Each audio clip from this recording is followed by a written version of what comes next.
আমাৰ নৱালী যোৰহাট আঞ্চলিক শাখাৰ শ্ৰীমন্ত শংকৰদেৱ সংঘৰ পৰম শ্ৰদ্ধাৰ আমাৰ শ্ৰীযুত গজেন শইকীয়া বাপজনা আমাৰ আপোনালোকৰ যোগেদি প্ৰয়াসৰ যি স্বেচ্ছাসেৱী সংগঠন এই সংগঠনৰ যোগেদি আমাৰ প্ৰয়াত পৰম শ্ৰদ্ধাৰ সুনাম চুতীয়া বাপজনাৰ যি পবিত্ৰ স্মৃতিত বঁটা সেই বঁটা ভাগি আমাৰ নৱালী যোৰহাট আঞ্চলিক শাখাৰ অন্তৰ্গত আমাৰ বৰ্তমানৰ সভাপতি আসনভাগী অলংকৃত কৰি থকা গজেন শইকীয়া বাপজনাক প্ৰদান কৰাৰ কাৰণে আমি সৰ্বপ্ৰথমে আমি নৱালী যোৰহাট আঞ্চলিক শাখাৰ পৰা আপোনালোকৰ স্বেচ্ছাসেৱী অনুষ্ঠান প্ৰয়াসলৈ আমি আন্তৰিক অভিনন্দন আৰু ধন্যবাদ জ্ঞাপন কৰিছোঁ।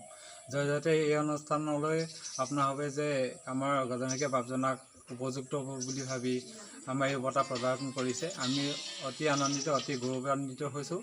সমগ্ৰ আমি এই নৱালী যোৰহাট আঞ্চলিক শাখাৰ লগতে আমাৰ নৱালী ঢেকীয়াজুলি সমূহ ৰাইজ এই বিষয়ত আমি উপকৃত হৈছোঁ। গতিকে ভৱিষ্যতে যাতে আপোনালোকে আমাৰ মাজলৈ এনেকুৱা কিছুমান অনুষ্ঠান বা কিছুমান বস্তু আমাৰ কঢ়িয়াই লৈ আহে, আমি তাৰ কাৰণে কামনা কৰি আমি নৱালী যোৰহাট আঞ্চলিকৰ ফালৰ পৰা ইমানকে আপোনাৰ সভাৰ আগত অৱগত কৰিম।